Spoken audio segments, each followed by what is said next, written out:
Jangan lupa subscribe, like, dan komen, guys.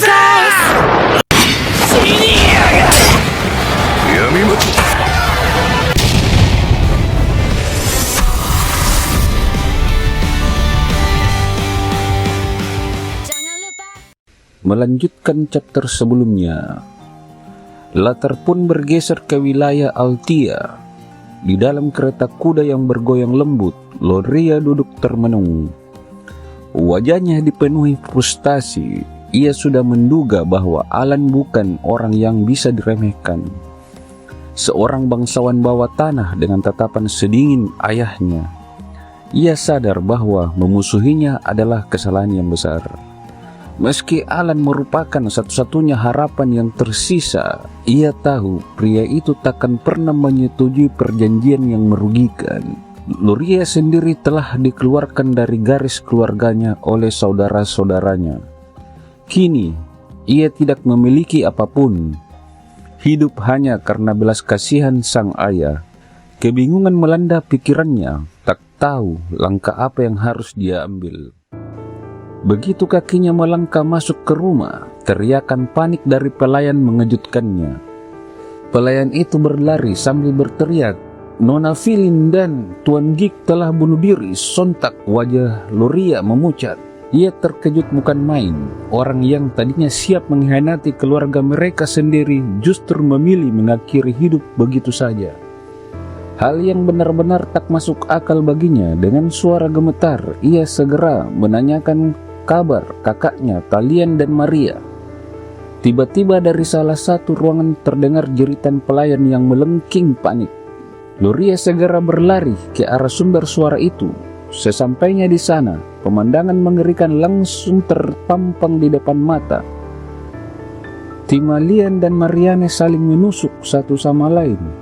Darah mereka berceceran di lantai. Loria terpaku, nafas tersengal. Ia benar-benar tidak mengerti apa yang sedang terjadi. Sementara itu, di atap kediaman Altia, bayangan seseorang tampak melesat cepat menembus kegelapan malam. Sosok itu adalah Radan, pria berjubah hitam yang hanya tersenyum tipis setelah menuntaskan misinya. Meninggalkan tempat itu tanpa suara ketika Loria hendak menanyai pelayan. Mereka sudah lebih dulu berlari ketakutan, wajah pucat dan langkah kacau. Dalam kekacauan itu, tiba-tiba Loria teringat kata-kata Alan bahwa keberuntungan akan datang padanya. Kini ia mengerti, pria itu bukan sekedar manusia biasa, melainkan seseorang menutupi taringnya menunggu waktu yang tepat untuk menerkam. Sosok yang berdiri di balik bayangan keluarga Count Palatio yang kekuatannya tak pernah benar-benar ditunjukkan. Saat makna ucapan Alon itu meresap sepenuhnya, tubuh Loria bergetar hebat. Malam itu menjadi awal dari akhir. Ia kini satu-satunya pewaris hidup di wilayah Altia. Dengan pandangan yang kosong menatap keluar jendela yang diterpa cahaya bulan pucat, Loria bertanya dalam hati. Iblis mengerikan macam apa yang telah ia temui. Ia tahu tak ada jalan kembali. Semua yang berani mengkhianati Alan selalu berakhir sama, musnah tanpa jejak. Ia hanya bisa melangkah maju menanggung konsekuensi dari pilihannya sendiri. 2 bulan pun berlalu. Seorang utusan dari Altia datang menemui Alon. Dengan sikap hormat, ia menyampaikan kedatangannya.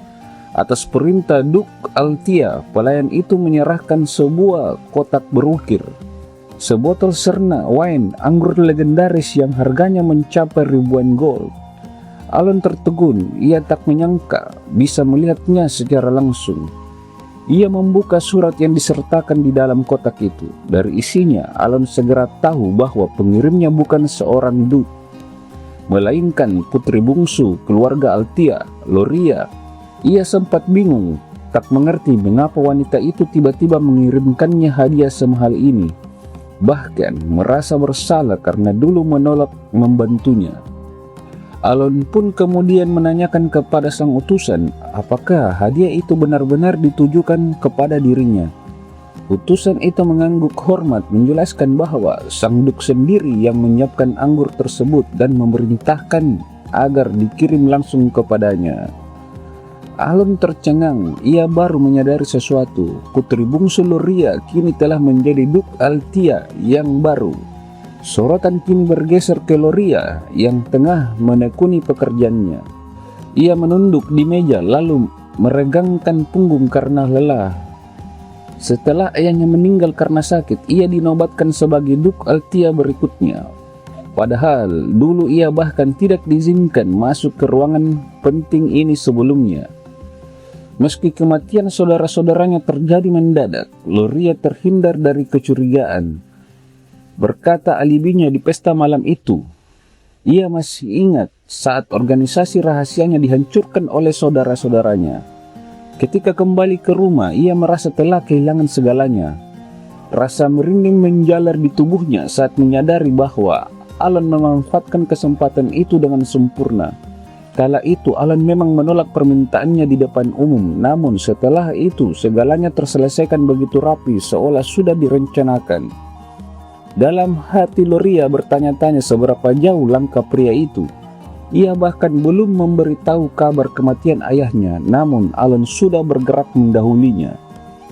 Dari sana ia menyadari bahwa Alon membutuhkan Altia untuk rencananya sendiri.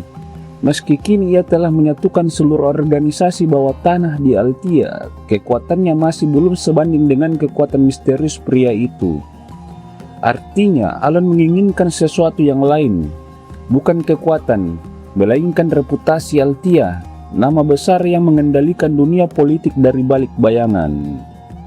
Loria menatap foto ayahnya di dinding, menarik nafas dalam.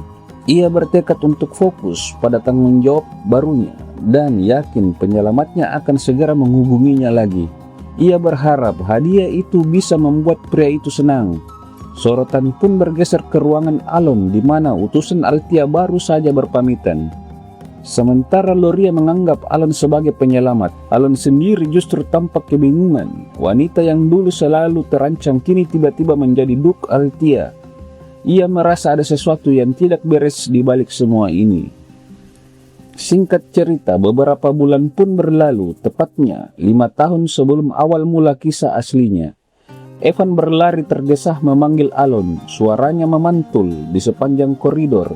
Ia ingin memastikan apakah tuannya kini sudah resmi menjadi seorang kon. Namun mulai tahun baru nanti ia sudah bisa menggunakan gelar itu secara sah. Dalam benaknya, Alon bergumam bahwa menjadi seorang kon terasa memberatkan hidupnya. Tapi mau bagaimana lagi, meski begitu ia cukup optimis. Begitu ia terbiasa segalanya akan terasa lebih mudah. Di balik wajah datarnya, Alon memang menyukai berbagai keuntungan yang datang bersama status bangsawan. Evan kemudian menyerahkan sebuah surat bersegel kepada Alon. Surat dari Yutia. Alon menerima dan bertanya dengan penasaran apakah Evan sudah menemukan informasi tentang pembunuh Leo. Evan menggeleng dan menjawab, belum, tapi ia memberitahu bahwa Guild Intelligence sudah mulai menyelidikinya. Menurutnya, Alon akan segera menerima laporan terbaru dari mereka. Begitu mereka tiba di ruang buku, Evan memberanikan diri bertanya apakah tujuan Alon sebenarnya untuk membalas dendam.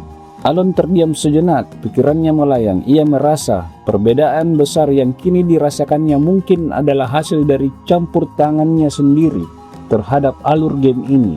Setelah merenung, ia menjawab tenang bahwa dirinya hanya ingin bersiap menghadapi situasi terburuk. Mendengar itu, Evan tersenyum kecil. Baginya, ucapan tuannya barusan membuat Alon benar-benar terdengar seperti seorang kon sejati. Sambil menghela nafas panjang, Alon membuka surat dari Yutia. Ia sangat penasaran dengan isinya. Dalam surat itu, Yutia menanyakan kabarnya dan menyampaikan bahwa semua orang di panti asuhan baik-baik saja, seperti biasanya. Deus kini sudah mahir memainkan boneka, seolah sering bermain dengan teman-temannya. Rine tetap pendiam namun rajin membuat sesuatu. Sementara Raden mulai senang berkebun. Selesai membaca, Alon menatap surat itu lama. Ia merasa surat-surat bulanan dari panti asuhan itu telah menjadi rutinitas hangat baginya. Meski tak bisa menemui mereka secara langsung, membaca perkembangan anak-anak itu membuatnya tersenyum, seolah ia benar-benar menjadi seorang ayah. Setelah merenungkan semua hal itu, Alon menanyakan pada Evan tentang perkiraan usia anak-anak di panti asuhan. Evan sempat terkejut dengan pertanyaan aneh tersebut, lalu menjawab bahwa sebentar lagi mereka akan beranjak dewasa. Bahkan beberapa di antara mereka sudah meninggalkan panti asuhan untuk hidup sendiri. Ia juga menambahkan bahwa sebagian besar anak-anak yang dulu diselamatkan Alon kini sudah berada di usia itu. Di ujung surat, Alon membaca ucapan terima kasih hangat dari 5 orang yang selalu ia cemaskan, mereka yang dulu disebut sebagai 5 dosa besar. Setelah mendengar penjelasan Evan, Alon terdiam sejenak lalu berkata bahwa sepertinya sudah saatnya ia membiarkan mereka pergi. Evan menatapnya heran dan bertanya pelan apakah tuannya benar-benar yakin. Bukankah dulu Alon sendiri yang memilih anak-anak itu untuk diasuh secara pribadi? Alon menjawab tenang bahwa hal itu kini sudah tak diperlukan lagi. Mereka telah tumbuh dan sudah waktunya mereka memikirkan masa depan mereka masing-masing. Dalam hatinya, Alon bergumam bahwa karena ia telah memastikan mereka tidak akan pernah bangkit menjadi sosok dosa besar seperti di masa lalu, maka kini mereka bisa hidup dengan jalan mereka sendiri. Ia kembali mengingat setiap karakteristik dari kelima anak itu, sebagaimana narasi dalam setiap boss battle di dalam game. Yutia berbakat dalam hal religi, Deus ahli dalam menggunakan pedang. Rine memiliki kecerdasan luar biasa dalam riset sains, Seolang tangguh dan berbakat dalam pertempuran, dan Radan yang terlahir dengan bakat alami sebagai seorang pemimpin. Alon berpikir jika mereka ditempatkan di jalur yang tepat, maka masing-masing akan tumbuh jauh lebih hebat dari yang ia bayangkan. Setelah memutuskan hal itu, Alon langsung bergegas menuju mejanya sambil menyiapkan alat tulis. Alon pun berpikir sejenak, sebaiknya ia memberikan mereka sebuah hadiah perpisahan, sesuatu yang bisa menjadi dorongan di awal perjalanan baru mereka. Ia merenung cukup lama memikirkan hal itu. Beberapa jam berlalu hingga langit berubah jingga. Alon akhirnya beranjak dari kursi dengan penuh semangat dan berteriak puas setelah menyelesaikan semua suratnya, sampai membuat Evan yang tertidur di kursi terlontak terbangun. Dengan liur yang masih menempel di pipinya, Evan bergegas panik untuk mengantarkan surat-surat tersebut. Sementara itu, Alon hanya tersenyum tipis, berharap suatu hari nanti ia bisa menerima bonus tak terduga dari investasi yang telah ia tanam. Ia mengirimkan surat kepada anak-anaknya itu, meminta mereka untuk menunjukkan bakat mereka ke dunia luar. Singkat cerita, surat-suratnya itu akhirnya sampai di tangan Yutia. Ia segera mengumpulkan rekan-rekannya dan menyampaikan bahwa ada perintah baru dari Great Moon. Kali ini masing-masing dari mereka menerima tugas yang berbeda. Mereka pun menatap amplop di tangan masing-masing dengan rasa ingin tahu. Beberapa terlihat penasaran dengan isi surat itu, sementara sebagian lain tak bisa menyembunyikan kegirangan di wajah mereka.